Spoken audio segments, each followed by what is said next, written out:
Hello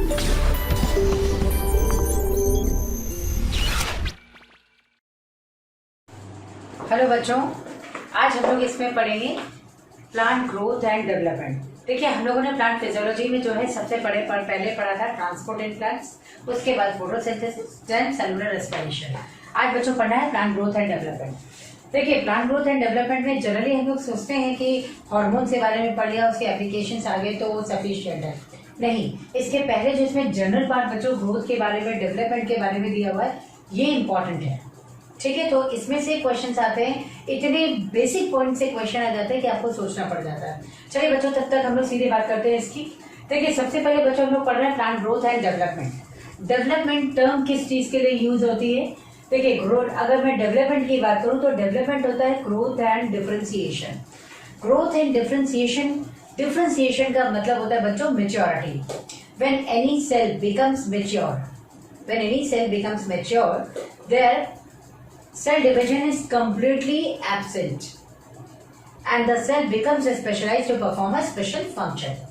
कोई भी cell है, कोई भी ऑर्गेनिज्म है, अगर मैं कहती हूँ ये डिफरेंशिएट हो गया है, इट मीन्स वो सेल क्या हो गई है? मेच्योर हो गई है। और अगर कोई सेल मेच्योर है या ऑर्गेनिज्म मेच्योर है तो उसमें ग्रोथ स्टॉप हो जाती है, सेल डिवीजन स्टॉप हो जाता है, और वो पर्टिकुलर सेल या ऑर्गन कोई ना कोई स्पेसिफिक फंक्शन परफॉर्म करने के लिए यहाँ पर स्पेसिफिक हो जाती है। जैसे मान लीजिए कि कैम्बियम ने सेल बनाया, तो कैम्बियम जो सेल बनाएगा वो यहाँ पर जाइलम और फ्लोएम बनाता है।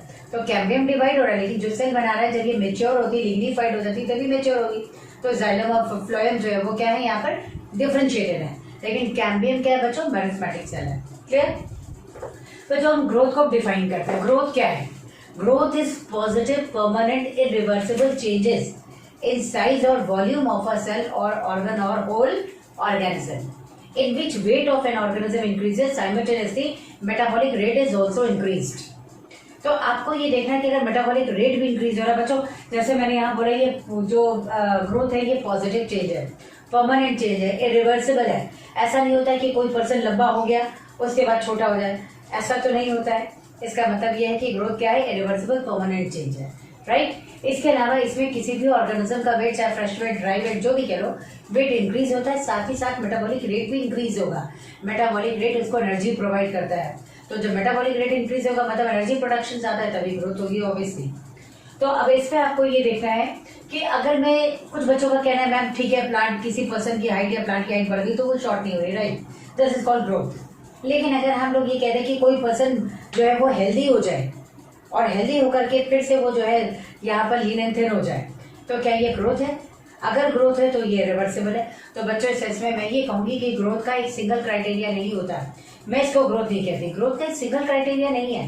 ग्रोथ में आपको ये भी बताना है कि मेटाबॉलिक रेट जो है वो हाई होनी चाहिए और ऑर्गेनिज्म का वेट इंक्रीज होना चाहिए। ठीक है, मैं कह रही हूँ कि कोई पर्सन हेल्दी हो गया है तो उसका हाइट भी, उसका जो वेट है वो इंक्रीज हो गया है, नंबर ऑफ सेल्स इंक्रीज हो गए, सेल वॉल्यूम इंक्रीज हो गया, लेकिन बच्चों मेटाबॉलिक रेट डिक्रीज हो गया है। अगर फैटी पर्सन वही है जिसका मेटाबॉलिक रेट स्लो है, नहीं तो जो भी इसके अंदर फूड था, स्टोर्ड फूड था, वो सब क्या होगा? ऑक्सीडाइज होकर एनर्जी में कन्वर्ट हो जाता, तो वो कभी हेल्दी होता ही नहीं। तो जितने बहुत ज्यादा मतलब यहाँ पे बल्की पर्सन है या फैटी पर्सन है, वो सब क्या है, उनमें इसको ग्रोथ नहीं कहते, क्योंकि मेटाबॉलिक रेट क्या होती है? स्लो हो जाती है, राइट। इससे जो पर्सन यहाँ हेल्दी हो गया, ओवर हेल्दी हो गया या फैटी हो गया, वो ग्रोथ नहीं है, क्योंकि इससे मेटाबॉलिक रेट डिक्रीज होती है, नॉट इंक्रीज। तो बहुत सारे क्राइटेरिया को आपको देखना होगा। चलिए बच्चों, इसके बाद जो मेटाबॉलिक रेट है वो तो इंक्रीज होगा ही होगा, और ग्रोथ को हम डिफरेंट पैरामीटर्स में जो है इसको मेजर करते हैं। जैसे मान लीजिए लेंथ की बेसिस पर, तो प्लांट हाइट हो गया या पॉलन ट्यूब की ग्रोथ हो गई, ये सब लेंथ इसमें मेजर किया जाता है। मैं यहाँ पे जो है नंबर की बात करूँ तो जो प्रोटोजोअन्स है या प्रोटिस्ट जो है वो नंबर में मेजर होते हैं। इसके अलावा जो है ज्यादा अप्रोप्रिएट, अगर मैं कहूँ मोर एक्यूरेट मेजर क्या है, तो बच्चों मोर एक्यूरेट तो नंबर है, लेकिन मोर अप्रोप्रिएट अगर आप कहेंगे तो मोर अप्रोप्रिएट जो है वो बायोमास है। क्योंकि यहाँ पे आप देखिए कि एक छोटे छोटे कई सारे हर्बिशियस प्लांट है। मान लीजिए कि मैं कहती हूँ राइस प्लांट है या वाटर हाइसेंथ प्लांट है, उसका नंबर 100 है। अब मैं ये पॉपुलेशन के सेंस में कह रही हूँ, लेकिन मैं एक प्लांट की भी बात करूँ तो आप देखिए ग्रोथ किसकी ज्यादा और कंपैरेटिवली किसकी ग्रोथ ज्यादा है, ये आपको उधर देखना पड़ेगा। तो यहाँ पे आपको ये देखना है कि जो बायोमास है ये मोर एप्रोप्रिएट है एज कम्पेयर टू नंबर, कितनी नंबर ऑफ सेल्स इंक्रीज हो गई है इस पर्टिकुलर प्लांट में। अब मैं लाइक वाटर हाइसिंथ की बात करूँ तो नंबर ऑफ सेल्स कम इंक्रीज हो रहा है, वॉल्यूम कम इंक्रीज हो रहा है, लेकिन किसके कंपेरेटिवली अगर मैं यहाँ पे एक लार्ज ट्री की बात करूँ तो ग्रोथ जो है वो बायोमास में ज्यादा जो है अप्रोप्रिएट मेजर होती है, ठीक है। एक्यूरेसी जो है वो तो नंबर में है, राइट। तो बच्चों इसमें कुछ एग्जांपल्स भी आपको दिए गए हैं। अच्छा, एक सरफेस एरिया के सेंस में कहें तो लीफ को भी आप ले सकते हैं। दूसरी चीज बच्चों, अब ये जो है यहाँ पर आपको दो एग्जाम्पल दिए गए हैं। एक एग्जाम्पल आपको यहाँ पे दिया गया कि single root apical cell can divide to form more than 17,500 cells पर आवर, यानी एक घंटे के अंदर 17,500 सेल से ज्यादा सेल बना सकता है एक सिंगल रूट एपिकल सेल। या मैं दूसरा एग्जाम्पल वाटरमेलन का लूं तो वाटरमेलन में भी एक सिंगल सेल अपना वॉल्यूम या अपना साइज इंक्रीज कर सकती है अप टू 3,50,000 टाइम्स, यानी एक जो है वॉल्यूम इंक्रीज को बता रहा है और एक नंबर ऑफ सेल्स को इंक्रीज बता रहा है। एक में नंबर ऑफ सेल्स इंक्रीज हो रही है और एक में जो है सेल का वॉल्यूम इंक्रीज हो रहा है। ये दोनों एग्जाम्पल्स बच्चों आपके एनसीईआरटी में दिए हुए, आपको याद रखना है। क्लियर बच्चों? इसमें क्वेश्चन भी दिया गया, why growth is indeterminate, why growth is, हाँ इसमें आप देखो बच्चों, व्हाई ग्रोथ इज इनडिटर्मिनेट और growth and differentiation both are indeterminate in plants. कभी कभी क्वेश्चन इस फॉर्म में आ जाता है कि ग्रोथ इनडिटर्मिनेट क्यों है, या ग्रोथ एंड डिफरेंशिएशन जो है प्लांट में इनडिटर्मिनेट क्यों है। देखिए, हम लोग जब भी ह्यूमन बींग्स की बात करते हैं लिमिटेड ग्रोथ है, लेकिन प्लांट्स में ग्रोथ क्या होती है, अनलिमिटेड होती है। तो प्लांट्स में इनडिटर्मिनेट ग्रोथ का रीजन क्या होता है या डिफरेंशिएशन का रीजन क्या होता है, due to the presence of meristems. यहाँ मेरिस्टम्स की ग्रोथ के लिए प्रेजेंट है और वो पर्टिकुलर लोकेशंस में है। इसे हम लोग कहते हैं कि here growth occurs due to the presence of meristem which are localized, special locations पर है। स्पेशल लोकेशन का मतलब, जैसे हम लोगों ने बच्चों एनाटॉमी पढ़ा था, तो एनाटॉमी में आपने देखा था ना कि टिप है शूट की और रूट की टिप है, तो शूट की टिप इसकी लेंथ इंक्रीज करेगी, रूट की टिप इसकी है। इंटरनोडल रीजन के लिए वहां पर क्या है, वहां पर जो है आपने देखा था कि इंटरनोडल ग्रोथ जो हो रही है, या फिर सबसे पहले मैं टिप की बात करूं एपिकल मेरिस्टम है, तो जो इंटरनोडल ग्रोथ है उसके लिए इंटरकैलरी मेरिस्टम रिस्पॉन्सिबल है। अगर गर्थ इंक्रीज होती है उसके लिए लैटरल मेरिस्टम है। तो अलग अलग मेरिस्टम्स और पर्टिकुलर लोकेशंस पर है। अब थ्रू आउट लाइफ अगर ग्रोथ होती जा रही तो ऑब्वियसली टिश्यूज बाद में क्या हो जाएंगे, डिफरेंशिएट भी होते जाएंगे। इसे हम कहते हैं यहाँ पर ये इनडिटर्मिनेट है।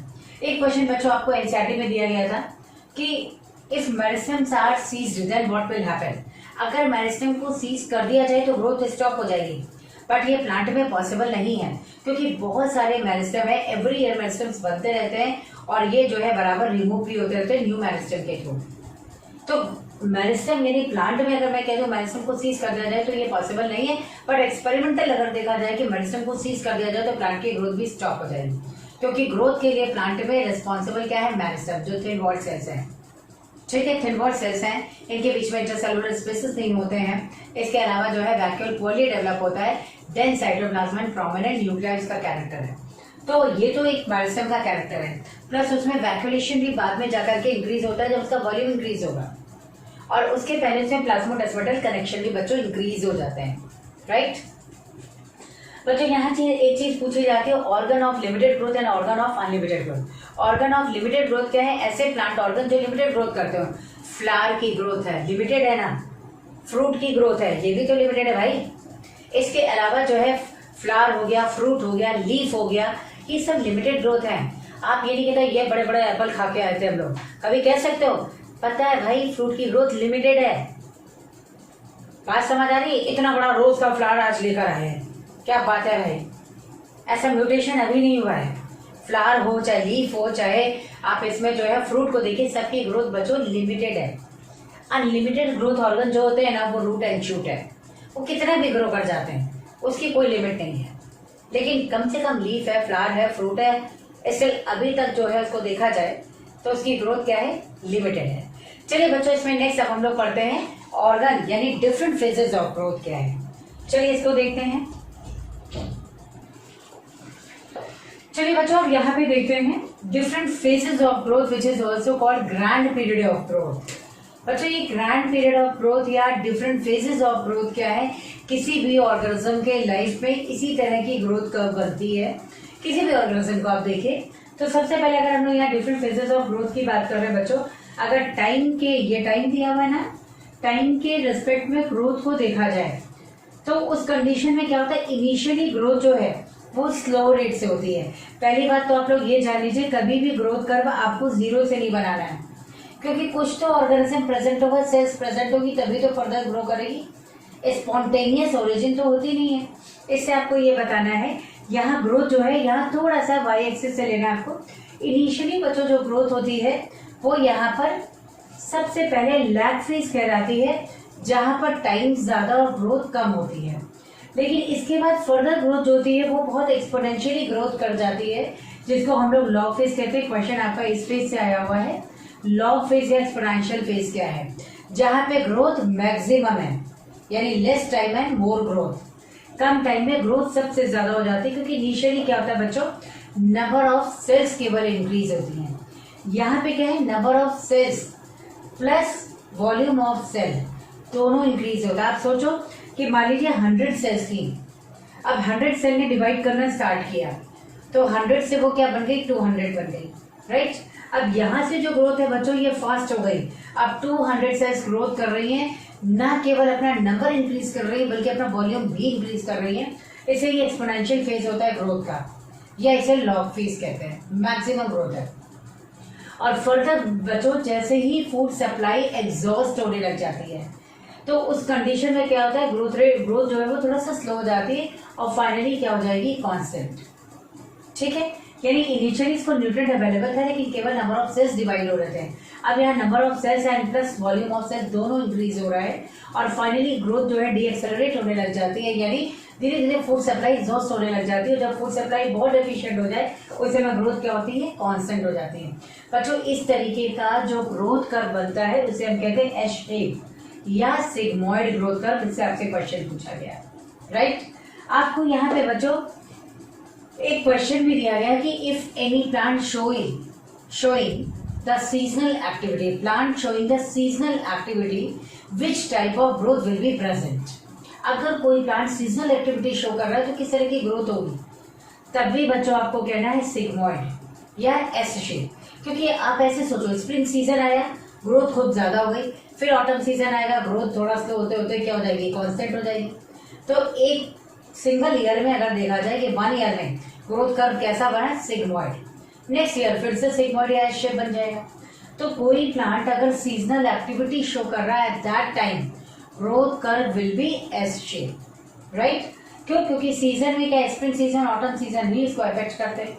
तो स्प्रिंग सीजन में ग्रोथ ज्यादा होगी, ऑटम सीजन में ग्रोथ कम हो जाती है, कांस्टेंट होने लगती है, राइट। तो आपको सिग्मॉइड या एस शेप अगर कोई प्लांट, ध्यान से मेरी बात सुन लो बच्चों, जितने क्वेश्चंस मैं करा रही हूँ सब एनसीईआरटी में आए हुए क्वेश्चंस हैं। तो जो भी ग्रोथ कर्व बन रहा है, अगर मैं ये कहती हूँ कि कोई प्लांट सीजनल एक्टिविटी शो कर रहा है तो स्प्रिंग ऑटम सीजन के अकॉर्डिंग आपको बताना है सिग्मॉइड या एस शेप ग्रोथ कर्व। आपसे इसके पहले भी जो क्वेश्चन पूछा गया था वो भी आपके एनसीईआरटी का ही था कि ग्रोथ और डिफरेंशिएशन इंडिटरमिनेट क्यों है प्लांट में। और सेकंड क्वेश्चन भी एनसीईआरटी का था कि अगर यहाँ पर किसी मेरिस्टेम को सीज कर दिया जाए तो क्या होगा। थर्ड क्वेश्चन एनसीईआरटी का दिया हुआ है, plant showing the seasonal activity having which type of growth, तो आपको बताना है एस शेप, राइट। चलो बच्चों नेक्स्ट यहाँ देखते हैं, ग्रोथ 2 टाइप की होती है बच्चों, एक अर्थमेटिक ग्रोथ होती है और दूसरा ज्योमेट्रिक ग्रोथ। पहली बात तो अर्थमेटिक ग्रोथ क्या होती है, जिसमें एक एक सेल इंक्रीज हो, अर्थमेटिक मैनर में ग्रोथ हो रही है। यानी मान लो इनिशियली सेल का नंबर 1 था, तो नेक्स्ट टाइम 2 हो जाएगा, उसके बाद 3 हो जाएगा, उसके बाद 4 एंड सो ऑन, इसी ऑर्डर में ये इंक्रीज होता जाएगा। मतलब हर जनरेशन में एक नंबर सेल का इंक्रीज होता जाएगा, एक एक सेल इंक्रीज होती जाती है if we started from the single cell. तो उस कंडीशन में एक एक सेल जब उसका नंबर इंक्रीज हो रहा है, this is called arithmetic growth. बच्चों होता क्या है एक्चुअली, इसमें आप यहाँ देख सकते हो, जैसे मान लीजिए ये मैरिस्मेटिक सेल है, ये डिवाइड होगी, राइट।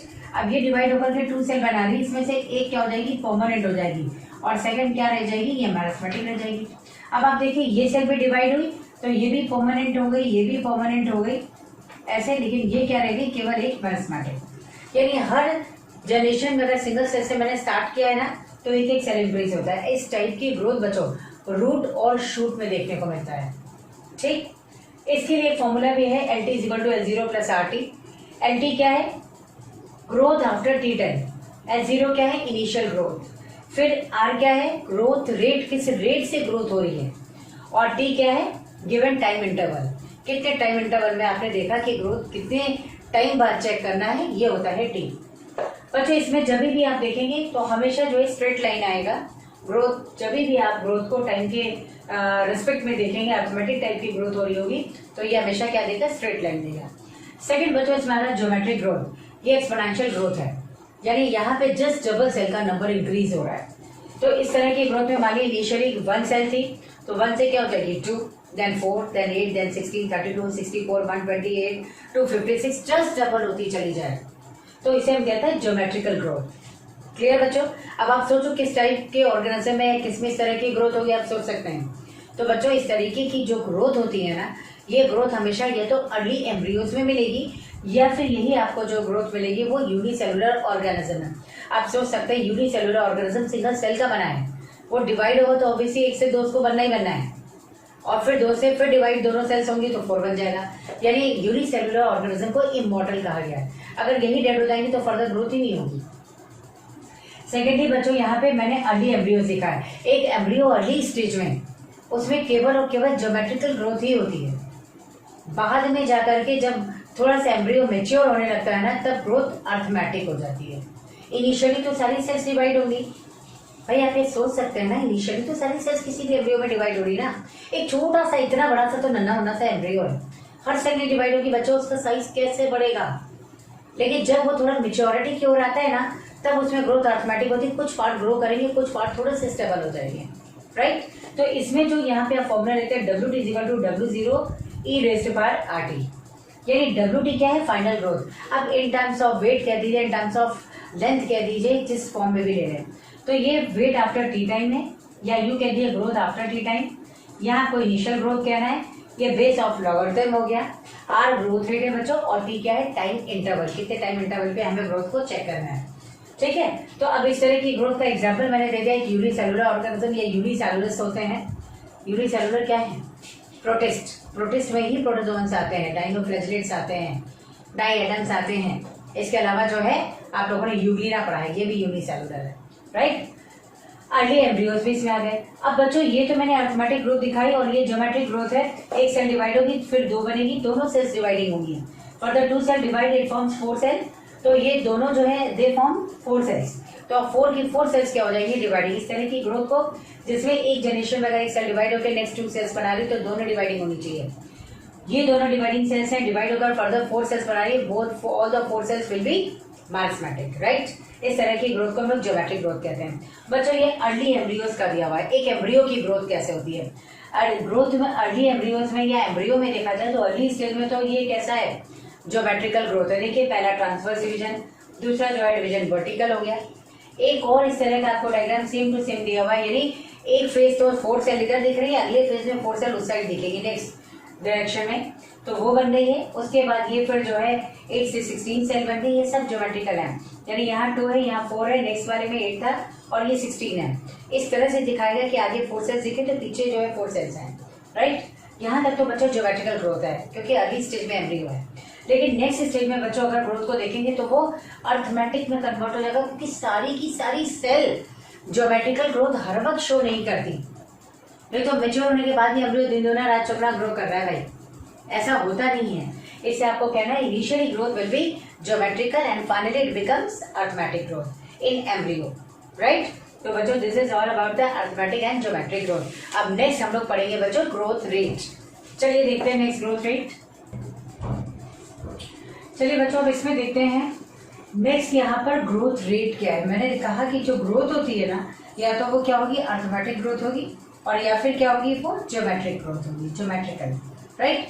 अब ये ग्रोथ रेट पे डिपेंड करता है किस टाइप की ग्रोथ हो रही है, मतलब ग्रोथ रेट बताता है ये ज्योमेट्रिकल है या फिर अर्थमेटिक है। तो सबसे पहले बच्चों अब यहाँ पे नेक्स्ट हम लोग देखिए ग्रोथ रेट क्या है। देखिए ग्रोथ रेट को हम लोगों ने टोटल में डिवाइड किया, या तो एब्सोल्यूट ग्रोथ होगा या फिर रिलेटिव ग्रोथ रेट है।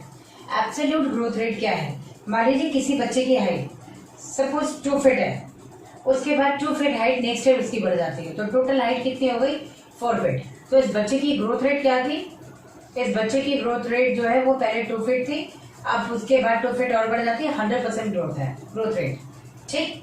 अब मैं ये बोलूं कि ये तो एब्सोल्यूट है, लेकिन रिलेटिव ग्रोथ रेट क्या है। रिलेटिव ग्रोथ रेट का मतलब आपको प्रीवियसली कंपेयर करना है। मैंने सिंपल कह दिया कि बच्चे की ग्रोथ पहले क्या थी, 2 फीट हाइट थी, बाद में 2 फीट और बढ़ गई, तो 2 फीट हाइट इसकी जो है ग्रोथ रेट है। लेकिन मैं यहाँ पर यूनिट टाइम बट मैं यहाँ अगर बोलूँ रिलेटिव ग्रोथ रेट क्या है, तो आपको बोलना है total growth per unit time per unit initial growth. यानी जब तक प्रीवियस ग्रोथ से आप कंपेयर नहीं करेंगे तब तक इसको रिलेटिव ग्रोथ रेट नहीं कहते हैं। पर यूनिट टाइम में जितनी टोटल ग्रोथ थी इसको हमने ग्रोथ रेट कह दिया, ये एब्सोल्यूट है। लेकिन यहाँ पे नहीं देखोगे रिलेटिव ग्रोथ रेट, तो रिलेटिव ग्रोथ रेट का मतलब होता है प्रीवियस ग्रोथ से आपको कंपेयर करना है, वो ग्रोथ रेट आती है। जैसे मान लो कि आप एक बच्चा 2 फीट हाइट का है और एक बच्चा जो है 3 फीट हाइट का है। इस बच्चे में 2 फीट हाइट बढ़ती है, इसमें भी 2 फीट हाइट बढ़ जाती है नेक्स्ट ईयर। तो 3 फीट वाला 5 फीट का हो गया और 2 फीट वाला क्या हो गया 4 फीट का हो गया। अब दोनों में growth rate, relative growth rate किसकी ज्यादा है? ऑब्वियसली इस बच्चे की है। तो 2 फीट थी और बाद में 2 फीट और हो गई, 100% ग्रोथ रेट हो गई। लेकिन इस बच्चे की हाइट पहले से 3 फीट थी, बाद में 2 फीट बढ़ने पे क्या हो गया 5 फीट का हो गया। तो इसकी टोटल हाइट तो ज्यादा है, 5 फीट हो गई, लेकिन रिलेटिव ग्रोथ रेट इस बच्चे की ज्यादा जो 100% है। ऐसे ही यहाँ पर बच्चों 2 लीव्स में कंपेयर किया गया। इस लीफ की अगर यहाँ पे आप लोग सरफेस एरिया देखें तो इसका सरफेस एरिया जो है वो 5 सेंटीमीटर स्क्वायर है और इसका इनिशियली क्या था 50 सेंटीमीटर स्क्वायर। मान लीजिए कि नेक्स्ट में जो इसमें ग्रोथ हो रही है वो यहाँ पे 5 सेंटीमीटर इसमें भी और 5 सेंटीमीटर इसमें भी हो रही है। ठीक, तो 5 सेंटीमीटर वाली जो एरिया था 5 सेंटीमीटर स्क्वायर, वो यहाँ पे 10 सेंटीमीटर स्क्वायर में कन्वर्ट हो गया, राइट, क्योंकि 5 सेंटीमीटर स्क्वायर ग्रोथ फर्दर हुई। 5 सेंटीमीटर स्क्वायर ग्रोथ रेट बच्चों ग्रोथ यहाँ भी हुई है। सरफेस एरिया 5 सेंटीमीटर स्क्वायर यहाँ भी बढ़ गया है, इसे 50 से क्या हो गया 55 सेंटीमीटर स्क्वायर। अब आप ये सोचो कि जिसका सरफेस एरिया पहले से एरिया 5 सेंटीमीटर स्क्वायर था वो 10 सेंटीमीटर स्क्वायर हो चुका है और जिसका 50 था वो 55 सेंटीमीटर स्क्वायर हो गया। इन दोनों को बच्चों हम कंपेयर करें तो किसमें रिलेटिव ग्रोथ रेट ज्यादा होगी? इसमें, क्योंकि इसका 100% है। 5 सेंटीमीटर स्क्वायर पहले था इसका एरिया और आप क्या हो गया 5 सेंटीमीटर बढ़े फिर 10 सेंटीमीटर हो गया, जस्ट डबल, यानी 100% ग्रोथ है। आप ग्रोथ रेट प्रीवियस ग्रोथ से कंपेयर कर रहे हो तब तो बता रहे प्रीवियस इसकी ग्रोथ 5 सेंटीमीटर थी, बाद में 5 सेंटीमीटर और इंक्रीज होती है। तो आपने देखे यहाँ पे रिलेटिव ग्रोथ रेट निकाला ए के लिए। ए के लिए बच्चों रिलेटिव ग्रोथ रेट क्या है 5/5 × 100 = 100%, क्योंकि 5 पहले थी और 5 और इंक्रीज हो गई। I think you are getting my point. और सेकेंड में बच्चों देखिए बी वाले में, इसका पहले से जो एक सरफेस एरिया था कितना था 50 सेंटीमीटर स्क्वायर और बाद में कितना इंक्रीज हुआ 5। अब इसका परसेंटेज निकालोगे तो 10% ग्रोथ है, यानी 10% ग्रोथ रेट इसकी आई और 100% ग्रोथ रेट बच्चों इसकी है। ऑब्वियसली ग्रोथ रेट किसकी ज्यादा हुई? ए लीफ की। आपको साइज टोटल नहीं देखना किसका बड़ा हो गया है, आपको ये देखना है कि प्रीवियस ग्रोथ के कंपेरेटिवली इस बार ग्रोथ रेट कितनी है।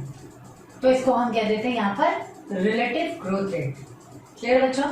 चलो अब नेक्स्ट बच्चों यहाँ हम लोग बात करते हैं प्लास्टिसिटी। सभी ऑर्गेनिज्म का ये नेचर है प्लास्टिसिटी, प्लास्टिक नेचर, यानी जिस एनवायरनमेंट में वो रह रहा है उस एनवायरनमेंट में अडेप्ट होने के लिए इसके अंदर जो भी फिजिकल मॉर्फोलॉजिकल चेंजेस है इसको हम कहते हैं प्लास्टिसिटी। जैसे मान लो कि हम लोग जब बहुत ज्यादा एक्सट्रीम सनलाइट में जाते हैं, बहुत इंटेंस सनलाइट में चले जाते हैं, तो वहां एडेप्टेशन के लिए क्या होता है हमारी बॉडी में मेलानिन सीक्रेट होता है और कंप्लेक्शन डार्क हो जाता है ताकि वो हमारी स्किन को प्रोटेक्ट कर सके, अदरवाइज स्किन कैंसर हो जाएगा। तो हमारा ये एडेप्टेशन उस इन्वायरमेंट के अकॉर्डिंग हो गया ना, दिस इज कॉल्ड प्लास्टिसिटी। यही मेरा प्लास्टिक नेचर है। हम लोग जिस एनवायरनमेंट में रहते हैं उस एनवायरनमेंट में अडेप्ट हो जाते हैं। ऐसे ही प्लांट्स है बच्चों, जो भी ऑर्गेनिज्म किसी सराउंडिंग एनवायरनमेंट में एडेप्टेशन के लिए उसके अंदर जो भी मॉर्फोलॉजिकल फिजियोलॉजिकल चेंजेस होते हैं उसे हम कहते हैं प्लास्टिसिटी। एक एग्जांपल यहाँ हेट्रोफिली का लिया हुआ है। हेट्रोफिली मतलब different types of leaves in a single plant. बच्चों मैं बहुत सिंपल सा एग्जांपल आपको देती हूँ, आप देखिए। जैसे मान लीजिए कि मैं ये कहती हूँ कि कुछ ऐसे प्लांट है एम्फीबियन प्लांट्स, और एम्फीबियन में भी इमर्जेंट है। इमर्जेंट का मतलब होता है हाफ पार्ट प्लांट का एरिया लो और हाफ पार्ट वाटर में डिप हो। अब आप सोचो हाफ पार्ट जो इसका एरियल है जो वाटर की सरफेस पे आ रहा है वो उसकी लीफ एंटायर होगी, कहीं से भी कटी फटी नहीं होगी, डिसेक्टेड नहीं होगी। लेकिन जो प्लांट की लीफ ऑलरेडी वाटर सबमर्ज्ड है वो निडल शेप हो जाती है या फिर हाईली डिसेक्टेड हो जाएगी ताकि वाटर करंट का इस पर कोई इफेक्ट ना पड़े। अब आप ये सोचो कि भाई वो डिसेक्टेड हो रही, कटी फटी हो जा रही है, वाटर करंट होता तो भी हो जाती, तो पहले से क्यों हो गई?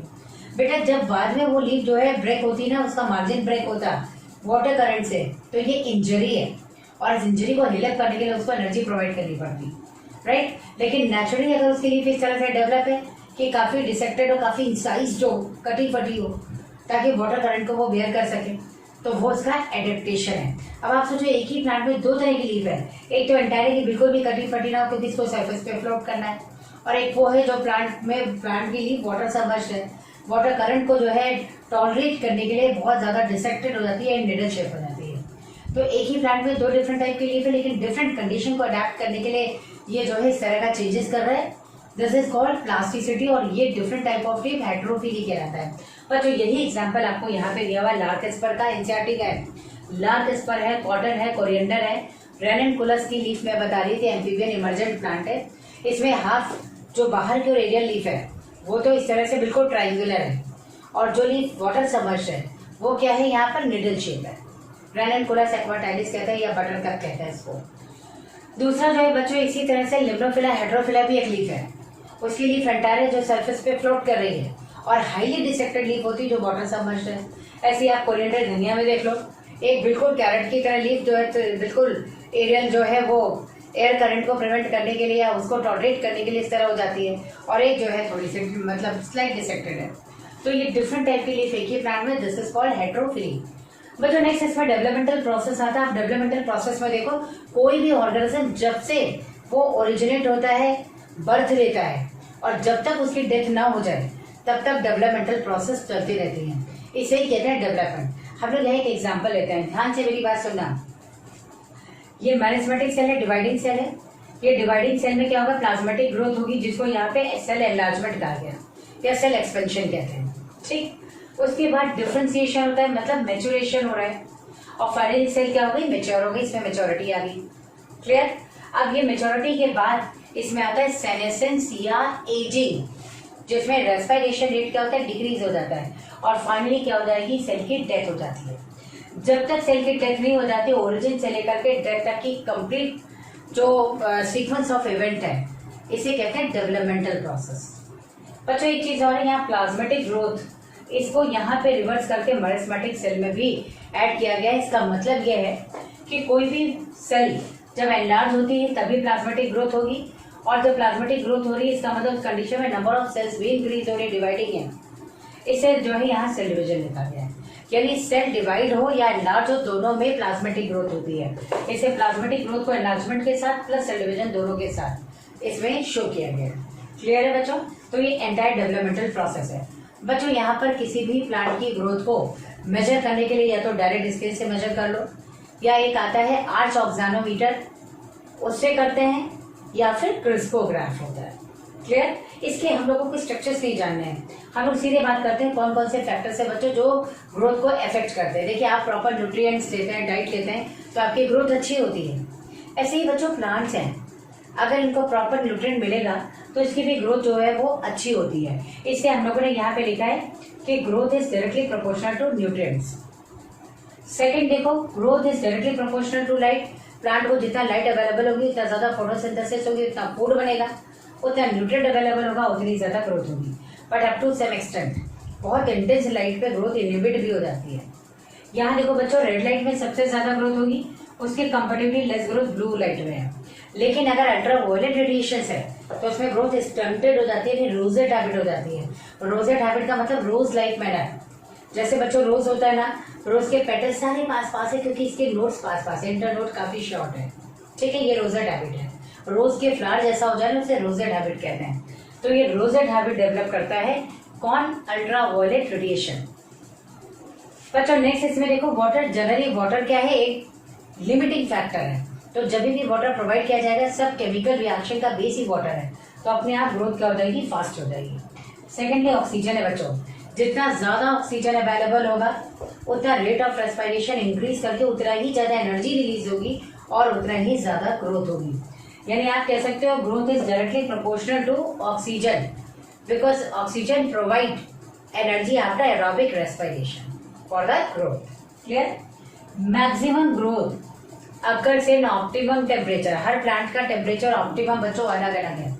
आप देखो, मैं ये कहती हूँ अगर सीचवी प्लांट है तो सीचवी प्लांट के लिए वही ऑप्टिमम टेम्परेचर कितना हो जाता है, वो आप कह सकते हो 15 से 25 या 10 से 25 भी कहते हैं।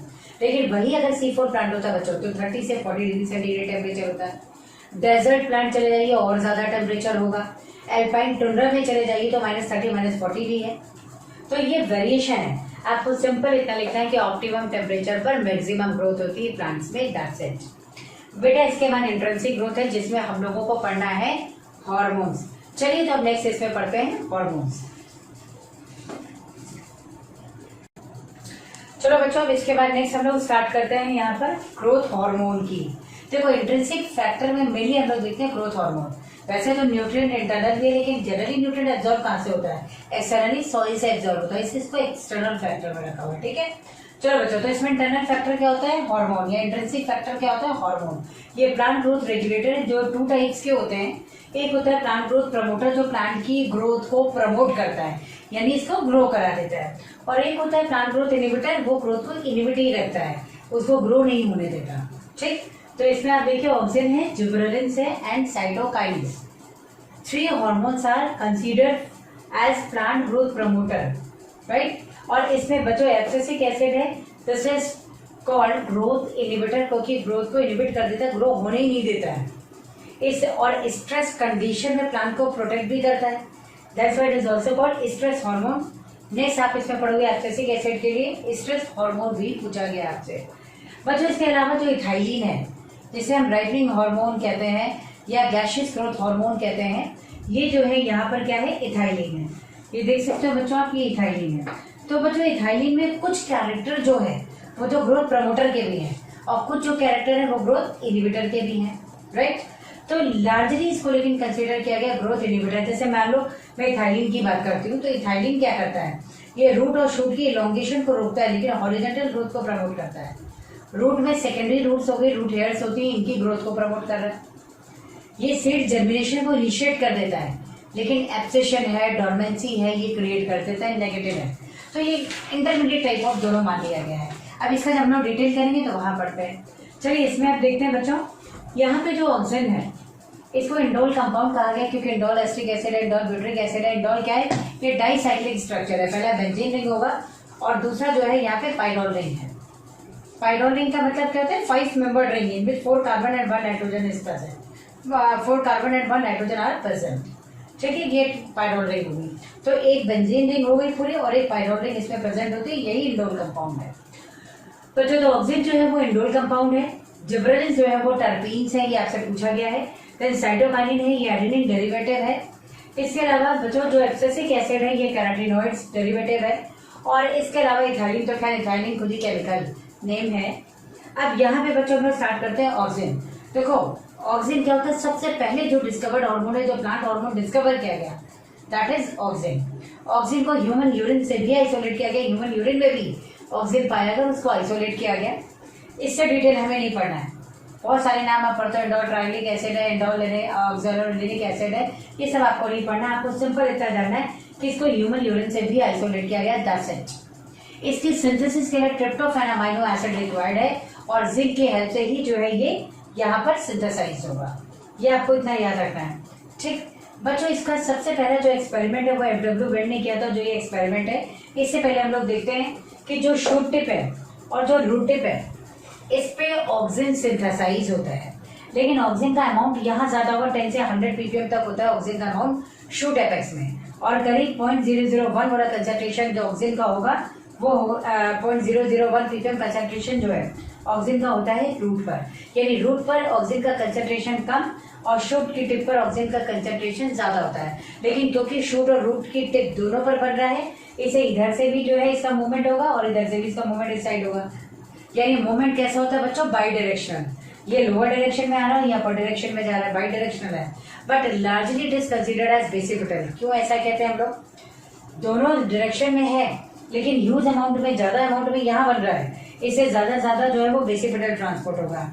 यहाँ कम बन रहा है, इससे अपवर्ड कंडक्शन इसका कम होगा। ठीक, लार्जली बेसिपिटल कहा गया है।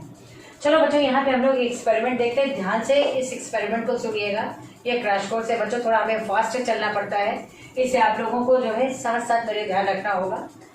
देखिए, आई होप कि आप इसको बहुत क्लियर देख पा रहे होंगे। देखिए यहाँ पर क्या है, ये एवेना कर्वेचर टेस्ट है। इसको अभी क्या होता है इसकी बात बाद में कहते हैं। एक्चुअली क्या होता है, ओट्स, जिसे हम कहते हैं जई, जो अलग है जई अलग है। तो ये ओट्स है जिसे हम एवेना सटाइवा भी बोलते हैं। तो एवेना सटाइवा या ओट्स की पॉलीऑक्टाइल टिप पर जब लाइट को डाला गया तो ये देखा गया कि लाइट की साइड क्या हो गया, बेंड हो गया, है ना, फोटोट्रॉपिक कर्वेचर। आप ऐसे देखिए, ये जो है यहाँ पर क्या है, शूट की टिप है या कोलियोप्टाइल टिप है। अब मैंने इधर से इसमें लाइट डाली तो इसको कहते हैं इल्यूमिनेटेड साइड। बच्चों जिधर से लाइट डालते हैं ना इसको इल्यूमिनेटेड साइड, और जिधर जो है लाइट साइड ना हो इसको हम कहते हैं नॉन इल्यूमिनेटेड। ठीक है, तो इल्यूमिनेटेड साइड है जहां से लाइट डाली गई। लाइट डालने पे क्या होता है, कुछ अमाउंट का ऑक्सीजन डिस्ट्रॉय हो जाता है और कुछ अमाउंट ऑक्सीजन जो है वो बैक साइड में यहाँ शिफ्ट हो जाएगा। मतलब ऑक्सीजन यहाँ से निकल के बच्चों इधर शिफ्ट हो जाएगा। तो इधर ऑक्सीजन कम है तो ग्रोथ कम होगी, इधर ऑक्सीजन ज्यादा है ग्रोथ ज्यादा होगी, और ये जो है इस तरह लाइट की ओर बेंड हो जाएगा। इधर ऑक्सीजन कम रह गया ना, क्योंकि कुछ डिस्ट्रॉय हो गया, कुछ बैक साइड में शिफ्ट हो गया, और इधर क्या था, ऑक्सीजन का अमाउंट ज्यादा हो गया। लेस ऑक्सीजन लेस ग्रोथ, मोर ऑक्सीजन मोर ग्रोथ, और ये क्या हो गया, बेंड। अब जिधर बेंडिंग है ऑब्वियसली ये वाला पार्ट क्या है, ज्यादा ग्रो कर गया, इधर बेंडिंग नहीं है इसलिए ये पार्ट कम ग्रो कर गया। तो आप देखिए इधर ऑक्सीजन कम था, इधर ऑक्सीजन ज्यादा था, इसे मोर ऑक्सीजन मोर ग्रोथ, इधर ग्रोथ ज्यादा हो गई, इधर less oxygen less growth, growth कम ही रह गई। तो इस तरह से जो है ये क्या होता है, शूट टिप ये हमेशा लाइट की ओर या इल्यूमिनेटेड साइड जो है ये बेंड हो जाती है। This is called phototropic curvature और फोटोट्रॉपिज्म। ये फोटोट्रॉपिज्म शो करता है बच्चों। तो ये जो है यहाँ पर मैं यहाँ भी लिख रही हूँ, ये भी फोटोट्रॉपिज्म शो कर रहा है, तो यहाँ लिख देंगे फोटोट्रॉपिज्म। फोटोट्रॉपिज्म, ठीक है। तो बच्चों ये फोटोट्रॉपिज्म शो करता है, लाइट की ओर बेंडिंग है इसकी। अब नेक्स्ट में मैंने क्या किया है, शूट की टिप को कट करके यहाँ आधार ब्लॉक पे रख दिया, और अब इस पे लाइट डाली, कोई बेंडिंग नहीं है। क्यों?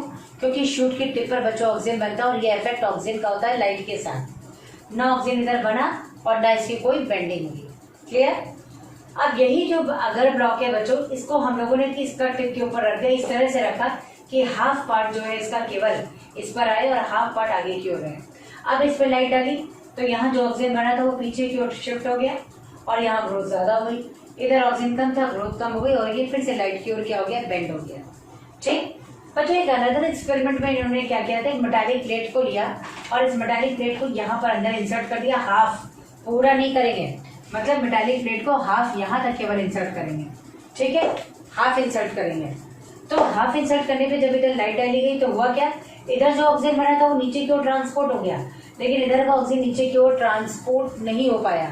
तो ट्रांसपोर्टेशन से इधर ऑक्सीजन ज्यादा रह गया और इधर ऑक्सीजन वैसे भी कम था, इससे इसका फिर से लाइट की ओर क्या हो गई, बेंडिंग हो गई, इधर ज्यादा oxygen more growth, less oxygen less growth. Clear है बच्चों? नेक्स्ट एक्सपेरिमेंट में हमने क्या किया, इसी मेटालिक प्लेट को हमने हाफ इधर से इंसर्ट किया और आप देख सकते हैं इधर हाफ इंसर्ट किया मैंने।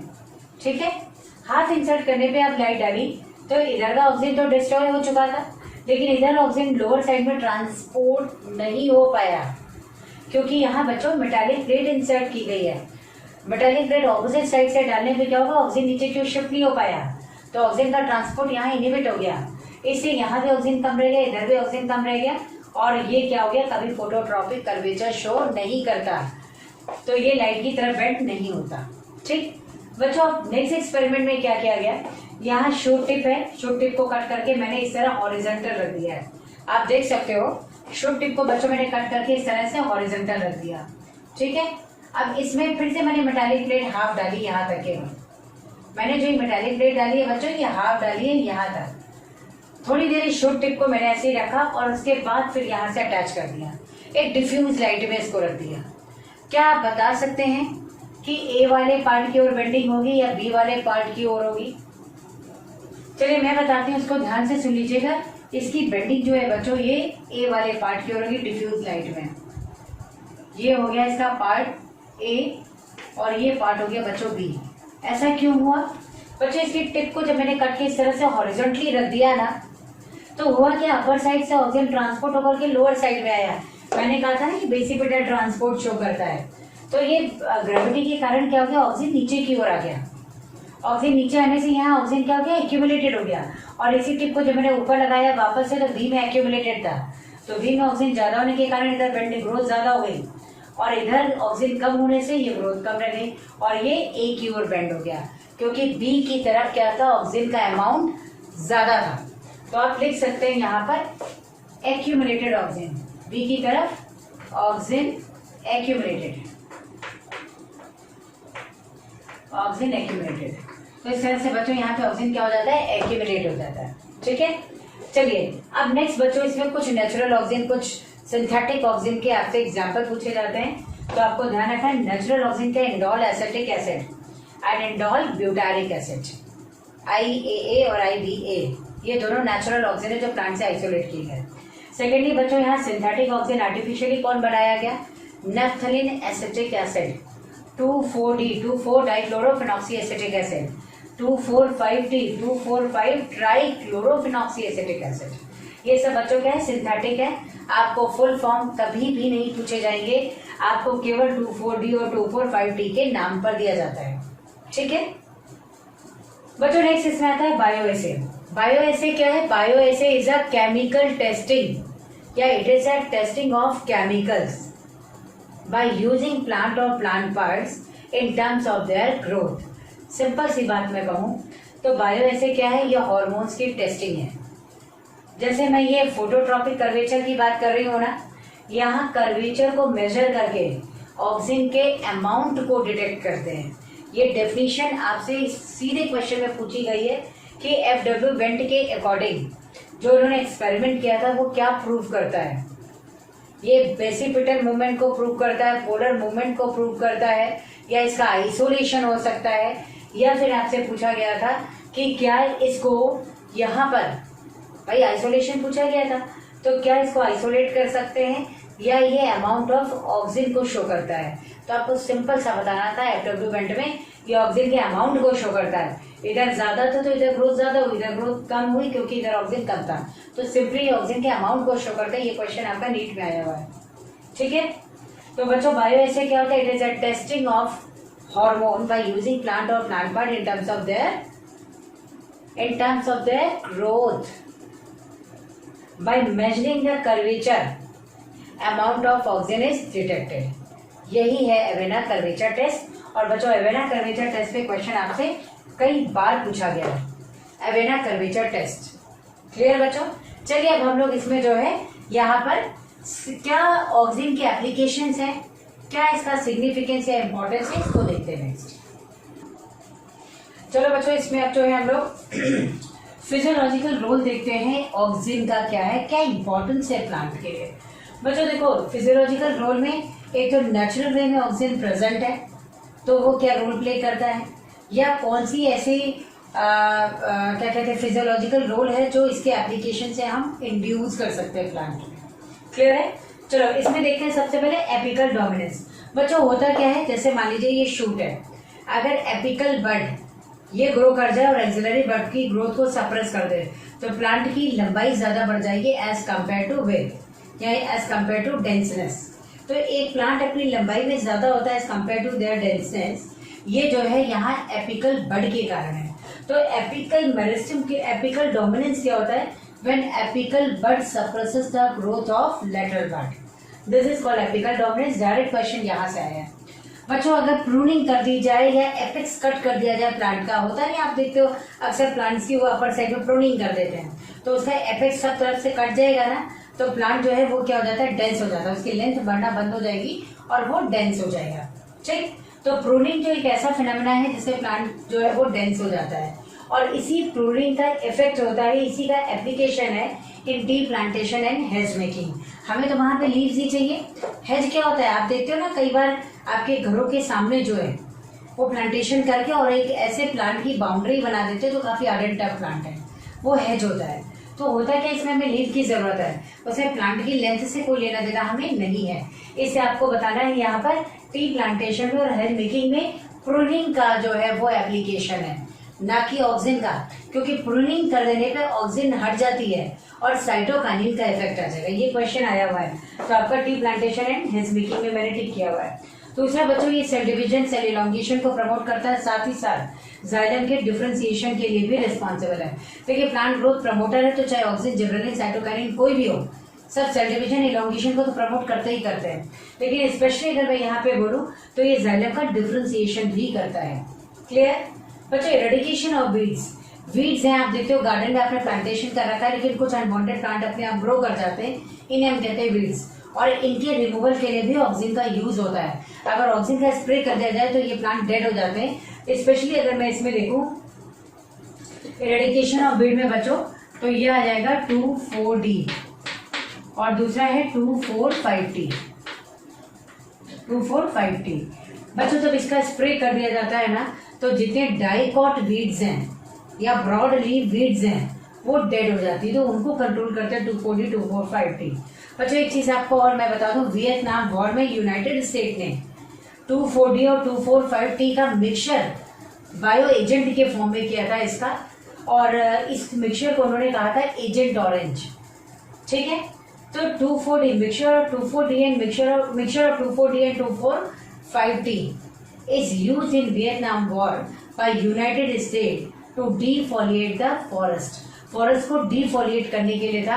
एक्चुअली वियतनाम और यूएस में जब बच्चों ये वॉर हुई थी तो वियतनाम वॉर में यूनाइटेड स्टेट ने क्या किया था कि जो वियतनाम के जो लोग थे, जो सोल्जर्स थे, वो मड में रहते थे, वो काफी मडी एरिया था, तो मड के अंदर छुप करके तब अटैक करते थे और वो गोलियां चलाते रहते थे।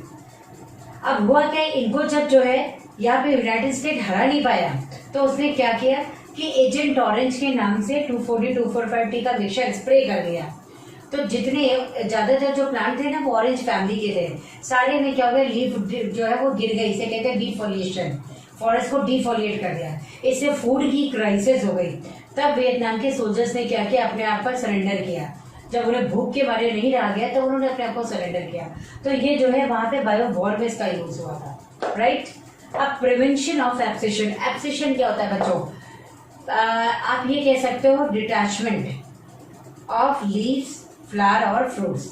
प्री मेच्योर कंडीशन में अगर लीव्स गिरने लग जाए, देखो जब मेच्योरिटी पीरियड लीव्स का आ जाएगा बच्चों तब तो वो गिरेगा ही गिरेगा, लेकिन कई बार ऑक्सीजन की डेफिशिएंसी से ही प्री मेच्योर कंडीशन में लीव्स हैं, फ्लावर है, फ्रूट्स है, गिरने लग जाते हैं। तो इन सबको ऑक्सीजन का एप्लीकेशन दे दिया जाए तो ये रुक सकती हैं, यानी हम लोग एब्सेशन को प्रिवेंट कर सकते हैं। एब्सेशन का मतलब होता है detachment of leaf, flower and fruit in pre mature stage. Oxygen की डेफिशिएंसी से होता है बच्चों। स्टेट प्रिंटिंग में क्वेश्चन काफी पूछा गया था आपसे। नेक्स्ट है पार्थिनोकार्पिक इंडक्शन। बच्चों ये पार्थिनोकार्पिक इंडक्शन जो है ये टमाटो में करता है। टमाटो में पार्थिनोकार्पी मतलब फ्रूट विदाउट या फ्रूट फॉर्मेशन विदाउट फर्टिलाइजेशन, बिना फर्टिलाइजेशन के फ्रूट बन जाना, this is called parthenocarpic fruit. और पार्थिनोकार्पिक फ्रूट जो होता है वो सीडलेस होता है बच्चों। तो इस तरह से जो है ऑक्सीजन के एप्लीकेशन से पार्थिनोकार्पिक जो टमाटोज हैं वो डेवलप किए गए। नेक्स्ट आता है रूट इनिशिएशन। बच्चों चाहे स्टेम कटिंग हो या ग्राफ्टिंग हो, अगर ऑक्सीजन में इंडोल ब्यूटेरिक एसिड में मेनली जो है डिप करके उसको लगा दोगे तो ये रूट की को इनिशिएट कर देता है। और जो ज्यादा अमाउंट अगर ऑक्सीजन का होगा तो रूट की ग्रोथ को रोक भी देगा, लेकिन इनिशिएट करने का काम कर देता है। तो रूट इनिशिएशन ऑफ फ्रूट ये भी आ चुका है। इंड्यूस फ्लावरिंग इन पाइनएप्पल। पाइनएप्पल में ऑफ सीजन में फ्लावरिंग को इंड्यूस करता है। और बच्चों वुड हार्मोन, जब भी कोई भी प्लांट में वुडनिंग हो जाए तो उसको हीलअप करने का काम भी ऑक्सीजन करता है, इसलिए इसको यहाँ वुड हार्मोन कहते हैं। तो this is all about the application of oxygen, right. बच्चों नेक्स्ट हम लोग पढ़ते हैं जिब्रालिन्स। देखो जिब्रालिन्स क्या था, सबसे पहले जापानीज फार्मर थे, उन्होंने अपनी राइस फील्ड में देखा कि कुछ प्लांट जरूरत से ज्यादा लंबे हो गए लेकिन प्रोडक्टिविटी क्या थी, जीरो, और लीफ का कलर भी पेल येलो हो चुका था। इसे इन्होंने बैखानी डिजीज बोला, जिसका मीनिंग होता है फुलिश सीडलिंग डिजीज। सारे सीडलिंग बेवकूफ हो चुके हैं, खाली लेंथ इनकी हाइट बढ़ती जा रही है लेकिन प्रोडक्टिविटी तो है ही। इसी को इन्होंने बैखानी डिजीज या फुलिश सीडलिंग डिजीज का। तो जो बैखानी डिजीज किससे रिलेटेड है, तो जिब्रालिन्स ये क्वेश्चन आया हुआ है। नेक्स्ट है कुरोसावा, एक साइंटिस्ट थे, उन्होंने बताया कि ये जो है डिजीज ये एक फंगस होता है जिब्रेला फ्रिजिकोई, उसके कारण होता है। ठीक है, इसका बायो एसे जब आप देखेंगे तो बायो एसे बच्चों बार्ली एंडोस्पर्म टेस्ट है और ड्वार्फ पी टेस्ट एक है, क्योंकि ये क्या करता है जेनेटिकली ड्वार्फ प्लांट को भी इलोंगेट कर देता है, इससे जो है ड्वार्फ पी टेस्ट हो गया। और दूसरा सीड जर्मिनेशन को प्रमोट करता है, इससे हम लोग क्या देते हैं बार्ली एंडोस्पर्म टेस्ट है। जनरली आपसे जो बायो एसे बच्चों पूछा गया ना, वो बायो एसे आपसे जो है केवल और केवल ऑक्सीजन पे पूछा गया है। नेक्स्ट यहाँ पे हम लोग बात करते हैं फिजियोलॉजिकल रोल। बच्चों पहली बात तो यह है कि जेनेटिकली ड्वार्फ प्लांट को इलोंगेट कर देता है। तो यहाँ पे एग्जांपल आ जाएगा ड्वार्फ पी एंड ड्वार्फ मेज। इसमें ऑक्सीजन का एप्लीकेशन दिया गया तो ये भी टॉल प्लांट हो गया, राइट। दूसरा यहाँ देखिए सीड जर्मिनेशन। बच्चों ये सीड जर्मिनेशन को प्रमोट करता है by inducing the hydrosynthesis of hydrolysing enzyme, hydrolysing जैसे लाइपेज हो गया, प्रोटीएज हो गया, ठीक है, इसके अलावा अल्फा माइलेज हो गया, इन सब की सिंथेसिस को प्रमोट करके और सीड जर्मिनेशन को प्रमोट कर देता है। तो जब भी आपसे पूछा जाए most effective hormone for seed germination, then you have to say that gibberellins. पर जो एक चीज और है, आपसे क्वेश्चन यहाँ ये नहीं पूछा गया था, आपसे पूछा गया था एक जर्मिनेटेड सीड में फूड का ट्रांसपोर्ट कौन करता है। तो बेसिकली प्लांट में फूड का ट्रांसपोर्टेशन तो साइटोकाइनिन करता है, लेकिन एक जर्मिनेटेड सीड में अगर उसके लिए रिस्पॉन्सिबल जिब्रेलिन्स है तो ऑब्वियसली यार फूड का ट्रांसपोर्ट भी कौन करेगा, जिब्रेलिन्स करेगा। इससे आपको यहाँ पे जिब्रेलिन याद रखना था। अब सोचो आप, फूड का ट्रांसपोर्टेशन आप कहाँ पढ़ते हैं, प्लांट में, साइटोकाइनिन में। सीड जर्मिनेशन को कौन प्रमोट करता है, जिब्रेलिन्स। और आपसे क्वेश्चन क्या पूछा गया, which hormone is responsible for food transportation in germinating seed. अब आप सोचो, कंफ्यूजन जो है पॉसिबल था, लेकिन जर्मिनेटिंग सीड में जब जर्मिनेशन को भाई जिब्रेलिन प्रमोट कर रहा है तो क्या फूड का ट्रांसपोर्ट करने कोई और हार्मोन आएगा, ऑब्वियसली जिब्रेलिन ही होगा, इससे आपको जिब्रेलिन लिखना था। ठीक है, तो सीड जर्मिनेशन से रिलेटेड क्वेश्चन है। पर जो एक टर्म आता है इसमें बॉल्टिंग, बॉल्टिंग क्या होता है, देखो बॉल्टिंग का मतलब होता है कि जो यहाँ रोजेट हैबिट वाले प्लांट हैं इनको वाइन हैबिट में कन्वर्ट करना, this is called बॉल्टिंग by the application of gibberellins. जैसे कैबेज है, कैबेज में बच्चों आपने देखा है कि नोड्स काफी पास पास होते हैं, तभी इसकी पत्तियां काफी पास पास है, क्योंकि इंटरनोड शॉर्ट होते हैं। इसे रोजेट हैबिट, रोज लाइक हैबिट कहते हैं। लेकिन अगर जिब्रेलिन का एप्लीकेशन दे दिया जाए ना तो इंटरनोड्स इलोंगेट हो जाएंगे और लीव का साइज बड़ा हो जाएगा और कैबेज का साइज क्या हो जाता है, बड़ा हो जाता है। तो जो बॉल्टिंग होता है, it is a phenomena of conversion of rosette habit into wine habit. Wine का मतलब जैसे ग्रेप वाइन होता है ना, अंगूर की बेल, बस उसी में कन्वर्ट कर देता है ये। तो इस तरह को इसको कहा जाता है बॉल्टिंग by the application of gibberellins possible है। बच्चों क्वेश्चन इस पे भी आया हुआ है, बॉल्टिंग phenomena is related with gibberellins, answer किया था। नेक्स्ट आता है इंटरनोडल इलोंगेशन। बच्चों एपेक्स से तो शूट और स्टेम, शूट और रूट को इलोंगेट करने का काम कौन करता है, ऑक्सिन। लेकिन इंटरनोड्स को स्पेशली इलोंगेट करने का काम करता है यहाँ पर जिब्रेलिन। और इसी का एप्लीकेशन है कि शुगर केन, इसका भी इंटरनोड इलोंगेट हो गया, अपने आप इसकी प्रोडक्टिविटी बढ़ गई। और ये देखा गया कि जिब्रेलिन का एप्लीकेशन दिया गया ना तो यहाँ पर जो है लगभग 20 टन पर एकड़ प्रोडक्टिविटी शुगर केन की बढ़ गई। इसी तरह से इंटरनोडल इलोंगेशन से ग्रेप्स स्टॉक, जिसमें ग्रेप्स लगे होते हैं, वो बड़े हो गए, तो अपने आप नंबर ऑफ ग्रेप्स जो है वो उसमें ज्यादा आ गए, ग्रेप्स की प्रोडक्टिविटी भी बढ़ गई। लेकिन ये जो आपको डेटा दिया हुआ 20 टन पर एकड़, ये जो है आपको शुगर केन के लिए है। ठीक है, ये बच्चों केवल शुगर केन के लिए ऐसे। ठीक है, चलो नेक्स्ट ये है माल्ट प्रोडक्शन को इंक्रीज करता है बाय इंक्रीजिंग या inducing the growth of east. ये ईस्ट की ग्रोथ को इंक्रीज करके माल्ट के प्रोडक्शन को इंक्रीज करता है। माल्ट क्या है, फर्मेंटेड प्रोडक्ट है, और फर्मेंटेशन के रिस्पॉन्सिबल कौन है, यहाँ पर ईस्ट है। तो ईस्ट की ग्रोथ को ये प्रमोट करके माल्ट प्रोडक्शन को इंक्रीज करता है ब्रीविंग इंडस्ट्री, फर्मेंटेड इंडस्ट्री में। नेक्स्ट बच्चों इसमें आता है यहाँ पर पार्थिनोकार्पिक इंडक्शन ये भी करता है। इनफैक्ट अगर देखा जाए तो ऑक्सिन के comparatively gibberellins are 500 times more effective than the auxin, right. तो पार्थिनोकार्पिक इंडक्शन एक इसका भी काम है। बच्चों कोल्ड ट्रीटमेंट या वर्नलाइजेशन आप पढ़ेंगे कि ऐसे प्लांट जो 2 साल तक या 2 सीजन तक सर्वाइव करते हैं, तो एक बार अपने लाइफ टाइम में वो कोल्ड से जरूर पास होते हैं, और यही चिलिंग ट्रीटमेंट है, उसका वर्नलाइजेशन कहलाता है। ये जरूरी होता है फ्लावरिंग के लिए। अब अगर या तो चिलिंग ट्रीटमेंट आर्टिफिशियली दे दिया जाए प्लांट को अगर रिक्वायर्ड है, या फिर जिब्रेलिन का एप्लीकेशन दे दिया जाए, दोनों ही कंडीशन में फ्लावरिंग इंड्यूस करता है। It means we can say that it is the substitution of cold treatment और वर्नलाइजेशन। कोल्ड ट्रीटमेंट दे दो या फिर जिब्रेलिन्स का एप्लीकेशन दे दो, दोनों सेम इफेक्ट देंगे, दोनों फ्लावरिंग इंड्यूस करेंगे। बच्चों एक और आता है इसमें अर्ली सीड प्रोडक्शन। ये क्या करता है, पाइनस में ड्राइविंग पीरियड को जल्दी इंड्यूस कर देता है, और इसमें अर्ली सीड प्रोडक्शन आता है, यानी वेजिटेटिव ग्रोथ को फास्ट प्रमोट करके और मेच्योरिटी को जल्दी इंड्यूस करता है, सो दैट यहाँ पर सीड प्रोडक्शन भी इसमें क्या होता है, जल्दी हो जाता है। ठीक है, तो early seed production in Pinus आपको याद रखना है, सब एनसीईआरटी की स्टेटमेंट है। एक है इसमें improve fruit shape and size. बच्चों एप्पल का फ्रूट शेप और साइज ये दोनों इंक्रीज करता है जिब्रेलिन्स। आपके एनसीईआरटी का ये स्टेटमेंट है। ऑल्दो अगर देखा जाए तो पोमेलिन है एक केमिकल है which is a combination of cytokinin and gibberellic acid 4 and 7, इनका कॉम्बिनेशन है फोमेलिन। और फोमेलिन का अगर एप्लीकेशन दे दिया जाए तो फ्रूट का साइज ही केवल एनलार्ज नहीं होता है, उसके शेप को भी मेंटेन करता है, प्लस रेड और डिलीशियस भी बना देता है ये। ठीक है, तो ये मेनली जिब्रेलिन का एप्लीकेशन है।